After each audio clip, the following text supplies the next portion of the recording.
segunda vez que isso acontece. Se fuder, tô puto com isso. Tive que tirar as músicas e botar outras pra ter que exportar de novo. Na moral, YouTube, vai se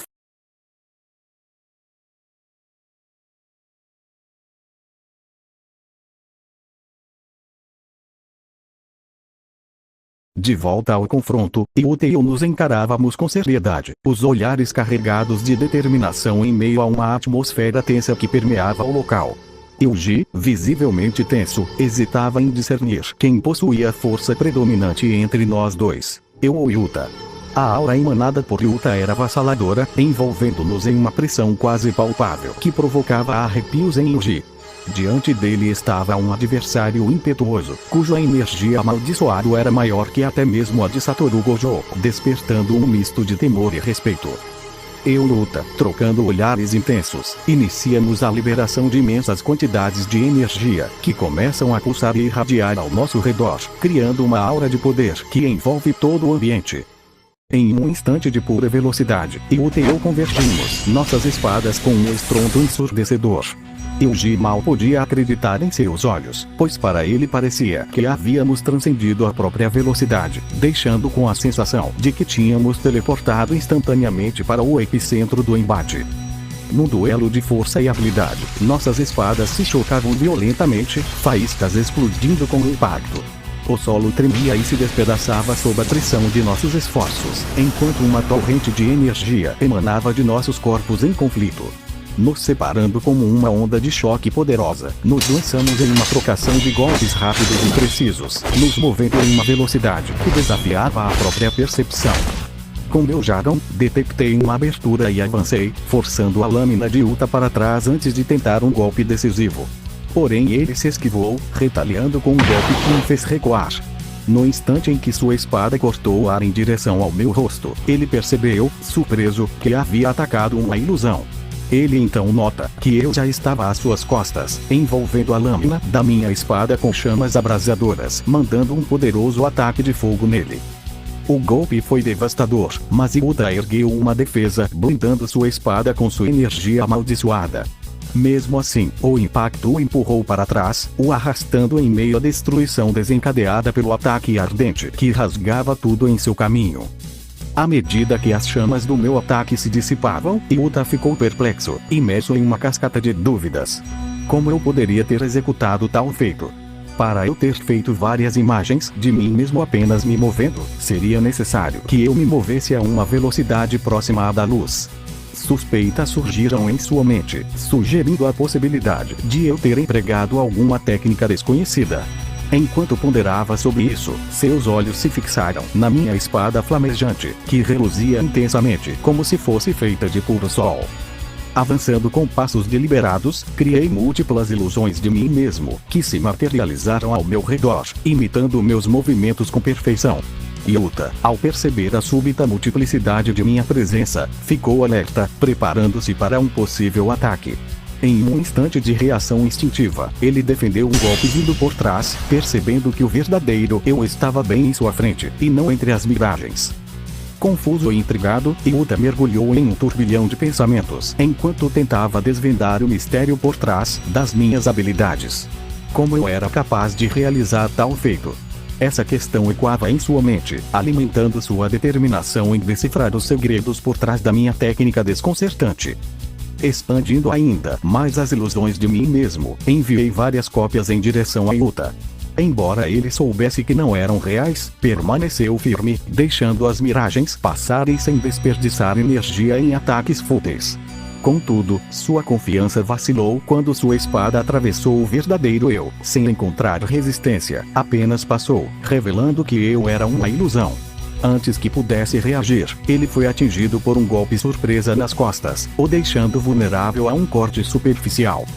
O que está acontecendo? Questionava Yuji, sua mente girando em um esforço para compreender a complexidade por trás da minha técnica intrigante. Shozo então responde à pergunta de Itadori, explicando com calma os princípios por trás da técnica utilizada por mim. Esse é o estilo Dança da Lua Negra. Um estilo de espada que utiliza de técnicas evasivas, imagens ilusórias e manipulação das sombras. É um estilo perigoso e mortal utilizado pela linhagem Tsukikage, que é a linhagem da nossa mãe. Yuji se encontrava impressionado, ele por sinal achou aquele estilo muito maneiro e forte. Observavam atentamente, percebendo a crescente tensão que envolvia o confronto. Yuta adotava uma postura defensiva, cauteloso diante do estilo de luta letal que eu empregava. Cada movimento seu era calculado, ciente de que qualquer vacilo poderia resultar em perda irreparável, até mesmo na perda de sua própria vida. Entretanto, em um momento crucial em que eu estava prestes a atacá-lo, subitamente parei e recuei alguns passos, baixando minha espada de forma surpreendente e deixando todos os presentes perplexos diante da inesperada interrupção. Você não está com vontade de lutar, e nem tem intenções más em relação a Itadori Yuji. Diz logo, o que você quer aqui? Eu indaguei, com uma expressão séria, enquanto interrompia a liberação de mais energia amaldiçoada, fazendo com que Yuta percebesse a mudança e decidisse falar. Bom, minha intenção aqui era forjar a morte do Yuji para o alto escalão, para deixá-lo livre de possíveis caçadores. Então você é um aliado, foi enviado pelo Satoru Gojo? Perguntei a Yuta. Sim, o sensei me pediu para cuidar dele se algo de ruim acontecesse. Após absorver sua resposta, fechei os olhos por um breve instante, demonstrando minha compreensão. Então, com serenidade, declarei. Entendi, nesse caso, estou disposto a te ajudar. Mas por quê? Yuta questionou, sua expressão refletindo dúvida e curiosidade enquanto aguardava minha resposta, buscando compreender meus motivos por trás da oferta de ajuda. Bom, meu Jagão confirmou que o que você disse era verdade. Ele tem essa capacidade de analisar as vontades, verdades, mentiras e objetivos das pessoas só de olhar para elas. É por isso que eu decidi te ajudar, porque você estava falando a verdade. Após ouvir minha explicação, Yuta compreendeu e um leve sorriso se formou em seus lábios. Em um gesto de paz, ele então recolocou sua espada na bainha, indicando um fim para o conflito iminente. Yuta e eu nos aproximamos de Yuji Shouzo, buscando estabelecer um diálogo para esclarecer a situação que envolvia todos nós. Então quer dizer que você é aluno do Gojo Sensei? Perguntou Yuji. Sim, ele que me pediu para cuidar você caso algo de ruim acontecesse com ele. E eu planejava forjar sua morte, para depois contar ao alto escalão Jujutsu, e assim você seria colocado como morto. Disse Yuta. Yuji absorvia as palavras de Yuta com um misto de compreensão e alívio, deixando escapar um leve suspiro de alívio ao perceber que não precisaria enfrentar mais um confronto mortal. Mas então, o que vamos fazer agora? Por mim, a gente matava eles e dane-se. Se eles não confiam no Yuji nem no Gojo, a gente não devia confiar neles também, são apenas lixos covardes que só se importam com a segurança deles. Respondi com sinceridade e nojo em relação séries. Mas, acho melhor a gente se encontrar com nossos aliados primeiramente, com eles vamos conseguir pensar melhor. E também, devemos manter o Yuji escondido, e protegê-lo de possíveis feiticeiros que forem mandados para matá-lo. Você é alguém que possa nos ajudar, Yuta? Sim, conheço alguém de confiança que pode nos ajudar. Após chegarmos à escola Jujutsu, que suspeitávamos ser o local onde essa pessoa poderia estar, seguimos Yuta pelas escadas até alcançar o térreo. Lá, nos deparamos com duas figuras familiares.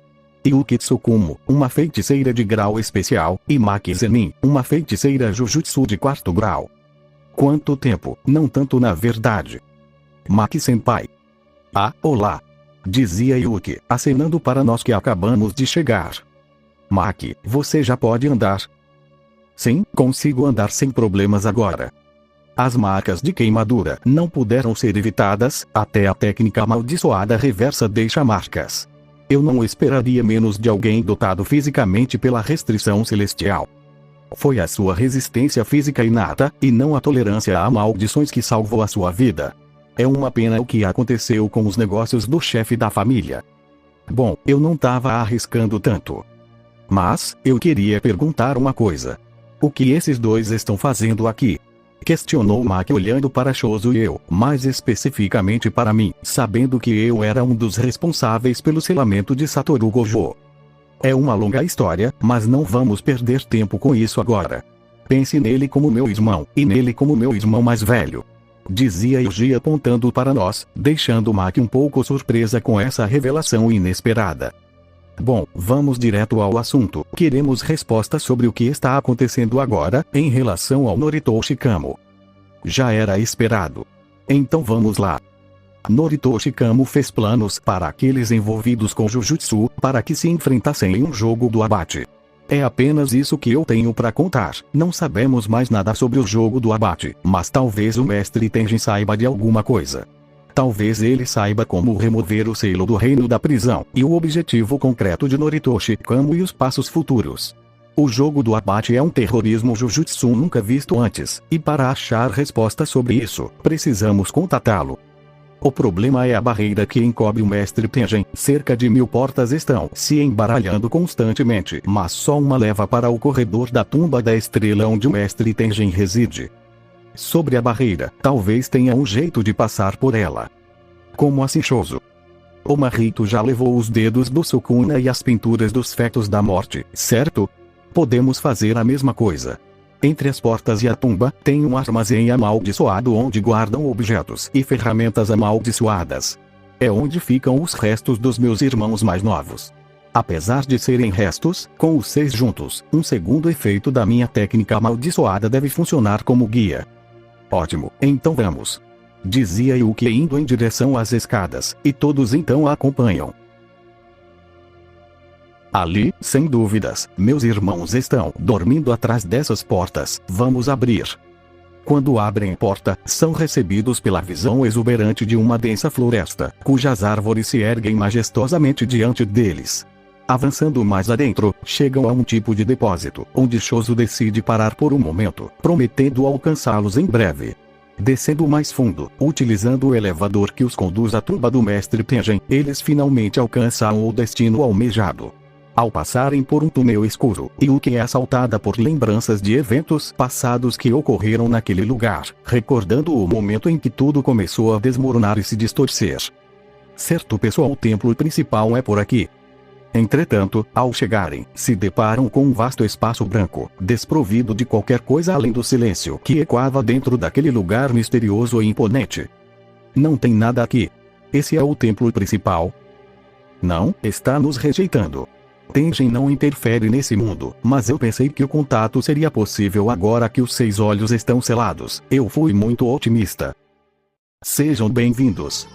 Enquanto estavam prestes a partir, uma voz ecoou pelo ambiente silencioso de repente, os surpreendendo.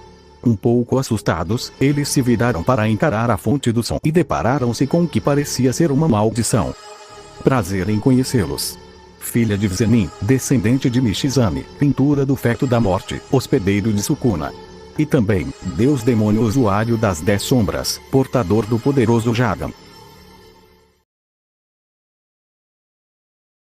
Todos, exceto eu, lançaram olhares confusos em direção a Tenjin, se questionando se aquele era realmente ele ou apenas uma maldição. No entanto, suas dúvidas foram dissipadas rapidamente com um comentário esclarecedor de Yuki. Não vai nem me cumprimentar? Tenjin. Bem, essa não é a primeira vez que nos encontramos, Yuki Tsukumo. Por que você fechou a tumba da estrela? Eu tive receio de que vocês tivessem se aliado ao Kenjaku. Eu não sou onisciente o bastante para ler o coração das pessoas. Kenjaku? Questionou Yuki. Ele costumava ser Noritoshi Kamo, o feiticeiro que agora possui o corpo de Geto. Ken significa benevolência, e Jaku significa salvação. Que irônico. Tenjin-sama, por que você tem essa cara? Eu sou imortal, mas não deixo de envelhecer. Vocês também terão essa aparência depois de 500 anos. Depois de falhar em me assimilar ao receptáculo de plasma há 11 anos atrás, meu processo de envelhecimento acelerou, e o meu senso de identidade desapareceu. Céu e terra se tornaram uma parte de mim. Não é à toa que a voz não aumentou. Nós viemos perguntar sobre a intenção de Kenjaku, e como abrir o reino da prisão. Você pode nos contar o que sabe? Mas é claro, é o que vocês queriam que eu dissesse, mas com uma condição. Yuta Okotsu. Yuki Tsukumo. Deus demônio Riei. Quero que 2 dos 3 fiquem, e se tornem meus guardas. Guarda, mas você não é imortal? Está preocupado em ser selado. Ei, isso não é justo. Você não vai detalhar por que e por quanto tempo vamos te proteger. Então vamos falar do Kenjaku. A intenção dele é forçar a evolução humana pelo Japão. Mas o que ele quer alcançar exatamente? Porque o Kenjaku não usou a barreira do Tenji para usar a mutação ociosa para transformar todos os japoneses em feiticeiros. Simplesmente porque não há energia amaldiçoada o suficiente. A energia amaldiçoada do Uzumaki não retorna ao feiticeiro. É muito ineficiente usar uma técnica amaldiçoada para evoluir todos os humanos de uma vez. O que significa que o Kenjaku está tentando alcançar a evolução, assimilando os humanos. Mas assimilação não é tipo. Como se chama aquela coisa? Só pode ser feito com um receptáculo de plasma estelar. Esse é o caso do meu eu do passado, mas eu estive evoluindo nesses últimos 11 anos. Agora não é impossível assimilar com outro sem ser o receptáculo de plasma estelar. Mas não tem só você. Como vai se assimilar com múltiplos humanos? Na verdade, o eu na frente de vocês agora não sou eu de verdade. A minha alma evoluída existe em todo lugar. Como eu disse antes, eu me uni ao céu e à terra. O humano que se assimilar a mim vai superar a definição padrão de feiticeiro. Irá existir ao mesmo tempo que não vai, uma nova forma de existência. Por causa da minha técnica de barreira, posso manter minha forma e consciência mesmo depois da evolução. Mas se várias pessoas evoluírem, mesmo se apenas um sair do controle, será o fim do mundo. Por quê? Porque os falta a delimitação de um indivíduo. O mal se espalhará em um instante. Uma depravação equivalente a 100 milhões de pessoas irá se derramar pelo mundo. A devastação que acabamos de ver em Tóquio será reproduzida pelo mundo inteiro. Mas por que ele está fazendo isso? Bom, ninguém sabe. Como eu disse antes, sou incapaz de ler o coração das pessoas. Mas Teijin-sama só precisa rejeitar a assimilação, certo? Esse é o problema. Minha composição depois de ter evoluído, está mais próxima de uma maldição do que um humano. Agora eu estou suscetível à técnica amaldiçoada de manipulação espiritual. Todos ali ficam de cara e assustados após entender a situação preocupante em que Tenjin se encontrava. Logo entendem o porquê de Tenjin precisar de ajuda. Considerando as habilidades de Kenjaku como feiticeiro, ele provavelmente vai me absorver por um contato. É por isso que meu corpo principal está rejeitando tudo que entra na tumba. E você ainda quer guardas? Sim. Kenjaku é um mestre em técnica de barreira logo depois de mim. É só uma questão de tempo até ele retirar o selo da tumba da estrela. Mas por que agora? Prevenir a junção do receptáculo de plasma estelar, evoluir vocês, os absorver e controlar com a técnica amaldiçoada de manipulação de maldição. Kenjaku parece ter alguma conexão com o Sukuna. Ele deve ter sido um feiticeiro por pelo menos 1000 anos. Então por quê? Porque agora, eu, receptáculo de plasma estelar, e os 6 olhos estão conectados pelo destino. No passado, Kenjaku foi derrotado 2 vezes pelos feiticeiros com 6 olhos. Na segunda vez, Kenjaku estava totalmente preparado, ele matou os 6 olhos e o receptáculo de plasma estelar antes que eles pudessem ter 1 mês de idade. E no dia da assimilação, o receptáculo de plasma estelar e os 6 olhos ainda apareceram. Depois disso, Kenjaku mudou sua estratégia para selar ao invés de matar, e para prevenir o pior, ele criou uma nova criatura depois das pinturas da morte, com o potencial necessário para superar os 6 olhos e o ilimitado. Um novo feto amaldiçoado, que possui o sangue dos Kamo e dos Zenin, além de usar de vários encantamentos e feitiços proibidos e desconhecidos, para potencializar o feto para que ele continue em constante evolução, e assim herdar as tão gloriosas chamas negras mortais, e seu portador, o grande dragão negro. E junto de tudo isso, o Jagan, os olhos espirituais que enxergam o desconhecido e o oculto. E depois de um tempo, o feto cresceu e se tornou um homem poderoso e uma nova forma de vida que vai além das pinturas da morte, e esse homem se chama Riei Zenin. Tenjin fixou seu olhar em mim, fazendo todos me olharem com olhares de surpresa. Logo depois de sua criação, o deixou sob os cuidados de Kurohoshitsuki Kageke, e iniciou sua busca pelo reino da prisão, porque não pode existir 2 possessores dos 6 olhos ao mesmo tempo. Mas, 11 anos atrás algo inesperado aconteceu. A intervenção de Toji Zenin. Dentre as pessoas com um corpo dotado fisicamente pela restrição celestial, ele é um caso especial, que se libertou completamente da energia amaldiçoada. Um humano que usou a força da ligação para escapar do destino. Destruiu o nosso destino. Além disso, também tem o garoto, que tinha a técnica amaldiçoada de manipulação de maldições. Involuntariamente todas as peças que não eram o reino da prisão se reuniram. Há 6 anos atrás, o reino da prisão caiu nas mãos do Kenjaku. Então qual é o ponto de fazer o jogo do abate? É uma aclimatação ao processo de assimilação.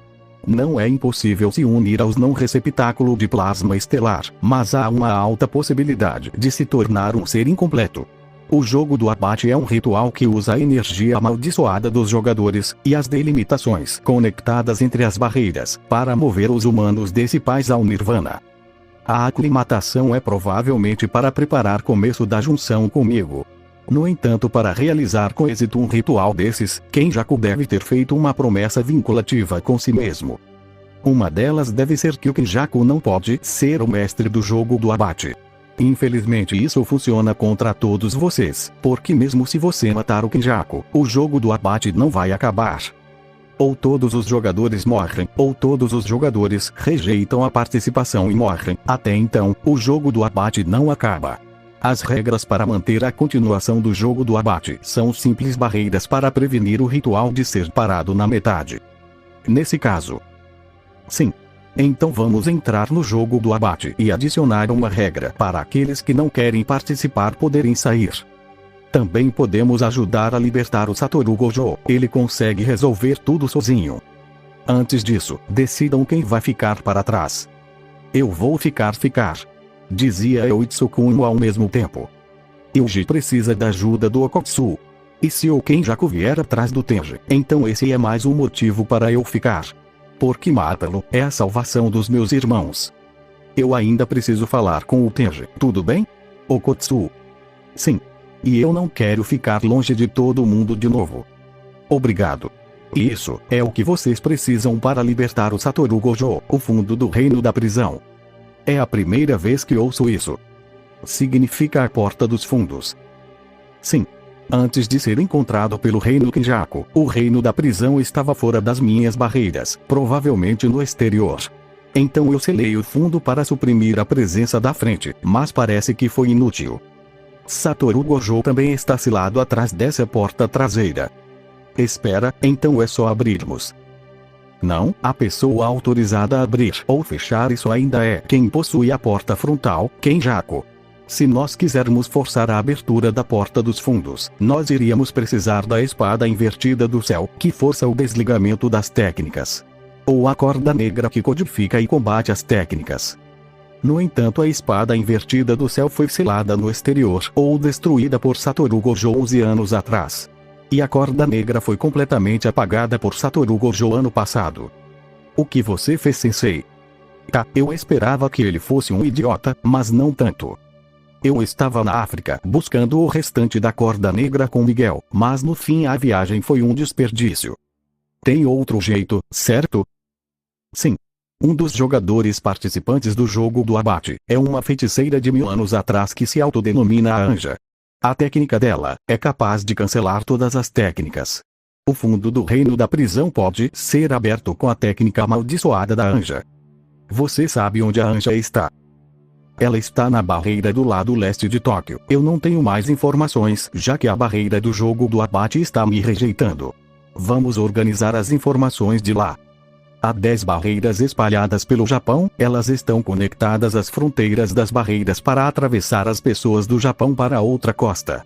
Atravessar as pessoas soa meio exagerado, mas é na verdade uma preparação para transformar as pessoas do Japão em maldições para se assimilarem comigo. Quanto tempo vai levar até o fim do ritual? Depende do jogo do abate, mas provavelmente vai acabar dentro de 2 meses. Bom, por enquanto nós organizamos nossas informações, nós só precisamos definir nossos papéis agora. Yuki e Rie vão ficar aqui para serem os guarda-costas do Tengen. Eu vou entrar em uma colônia imediatamente para participar do jogo do abate. Itadori e Shozo vão encontrar o Kinji. Kinji? Quem é esse? Akari Kinji, o aluno do 3º ano que ainda está suspenso. Não temos pessoas o suficiente agora. Temos que achar ele a qualquer custo. Ele é forte. Ele é meio esquentadinho, mas, quando ele está em ação, ele é mais forte do que eu. Claro que não. Quando eles estavam prestes a ir embora, Itadori e Shozo olham para trás, olhando para mim. Itadori levanta um sorriso e então eles diz: Riei, é melhor você se cuidar. Não morra. Eu então, expressando um leve sorriso no rosto, fecho os olhos e aceno com a cabeça em sinal de positivo, enquanto Yuji acenava com a mão para dizer tchau e seguir o seu caminho.